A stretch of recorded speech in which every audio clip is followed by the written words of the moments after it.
Everyone done? Okay, so we have, in terms of percentages, we have 58% for the certain payment, but we also have 42% for the lottery, right, for the coin flip. And by the way, there is no absolute right or wrong here. I've basically asked you for your preferences, or more specifically, for your risk preferences. Right? So I've designed the lottery, it's pretty straightforward if you do the math, such that they have both the same expected payoff. Right? 50% times 200 plus 50% times 0 is exactly 100. Right? So the expected value of the lottery is the same as the certain payment. So essentially, I've asked you, the question is, do you like the risky alternative or do you like a risk-free alternative better? So the people who voted for the certain payment, we would characterize them as kind of risk-averse. You like the safe alternative. And these people here, they were risk-seeking, right? You preferred the risky alternative over the safe alternative. Right? So the question that I've asked you is about risk preferences. And risk preferences is something that is very personal, so we all might be very, very different in that regard. I'm personally, when it comes to financial investments, really risk averse. I'm a little bit scared of kind of losing the money that I kind of worked so hard for. I also have to admit that I'm not risk averse in all situations. There might be situations when I bought a lottery ticket. So basically, there's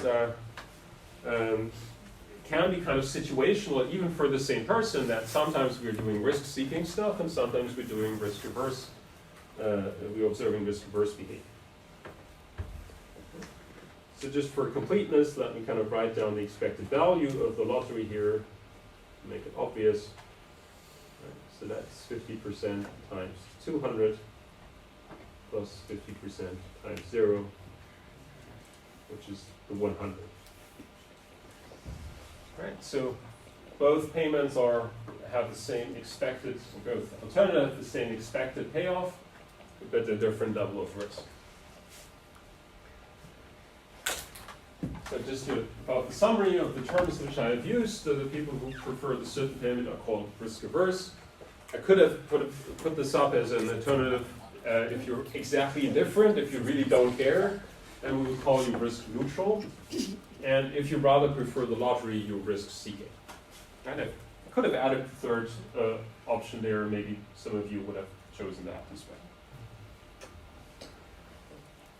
But actually, coming back to your results, what we typically observe is that people tend to be rather risk averse when it comes to money. Right? So I was not surprised that the majority voted that they rather prefer the certain payment. Now, I gave you a couple of examples for this. First of all, let's talk about lotteries. So if you ever bought a lottery ticket, that was actually something that was risk-seeking. The reason for that is, like, I'm not quite sure what the current price of the lottery ticket is. I think the standard lottery is like €1.20 or so in Germany. What do you think is the expected value of that ticket, like your expected win of the lottery? Any ideas? It's like 1 million, something like this. That is the jackpot that you can get, right? Yeah. What's the probability of the jackpot? Or 40 million. 1 per something like this. 140 million. Yeah, 1 in 140 million is the chance. So if you now incorporate all the probabilities and all the smaller wins that you can have, how much is that in terms of expected value per lottery ticket? Right, remember, you pay €1.20 for it. But the expected value of the lottery ticket is, I think, 59 cents or so. It depends a little bit on how high the jackpot in the week is, because the higher the jackpot, the higher your expected value as well. But the probability of winning the jackpot is so tiny that it basically doesn't influence this number. So you pay €1.20 and you get in exchange something that's worth, in expectation, 59 cents. So you lose 50% of your money for the dream of getting the jackpot, right? That is risk-seeking behavior, right? You exchange a risky payment for the safe €1.20. Just as a fun anecdote of what the probability really is and how unlikely it is that you win the lottery, compare this to other events which might happen with rare frequency. For example, in Germany, I think there are think 8 to 10 people who get hit by lightning every year. We have 84 million people in Germany, so let's do an easy math. 8 over 80 million. So the chance of getting hit by lightning for every one of us is 1 in 10 million. The chance of winning the lottery jackpot is 1 in 140 million. So it's 14 times more unlikely that you win the lottery than get hit by a lightning every year. Right? So it's really, really unlikely event, right? But still, I've done this in the past, like when there was a big jackpot, right? And dreaming the night over it, and that was it, right? So we enjoy the process of buying lottery tickets if you're at a fair, kind of participating in little gambles, right? Same with the casino games, basically. Every game is rigged in favor of the casino, right? So I think the one with the highest, the highest non-skill game, the one with the highest probability would be roulette. I think you have this chance of winning, which is slightly below 50% because of the zero, right? The bank wins through the zero. And I think you can win money with poker, but poker is a skill game, right? So it's about bluffing, and you have an opponent, and can read your opponent. So poker is an exception if you're really skilled at it. But besides that, most of the casino games will have a negative expected value for that you have to put in. So you must be risk-seeking, enjoy the environment, be like James Bond in Casino Royale and drink your martini next to it, and that's giving you extra value that you're willing to lose some money at the roulette table and still look cool, right? So gambling is typically risk-seeking, and that's where probably we all observe such behavior. Yeah, maybe I should have really added the third option here, because the smaller the amount of money that is involved, the more kind of rational people become. So I did this only with you get either 0 or 2 euros, or you get a certain payment of 1 euro. Probably most of you would have said, well, that's the same, right? There's almost so tiny amounts of money involved, people are almost risk neutral in this regard, right? When small amounts of money, you don't really care about the risk. However, if I've cranked up the numbers, say either you get 0 or 200,000 or a safe payment of 100,000, most people would have decided for the certain payment, right? So the larger the amount of money involved, the more risk-averse people get. Because you're thinking about, okay, 100,000 euros safe is already decent, right? I can do lots of things with it. So do I need to gamble for the 200,000? Not be so greedy to do that. Yeah. So typically in the capital market, there are large amounts of money involved. So the key assumption that we have to make for finance theory is actually that people are risk averse. Many of the financial theories that we have don't work with risk-seeking behavior. To be honest, I mean, there are potentially some investors who are risk-seeking. Right? Suppose you're a hedge fund manager. You're not kind of investing your own money. You're investing the money by customers. The typical way of how they're incentivized is that you get a fixed fee, basically, and then you get a certain share of the profits that you make.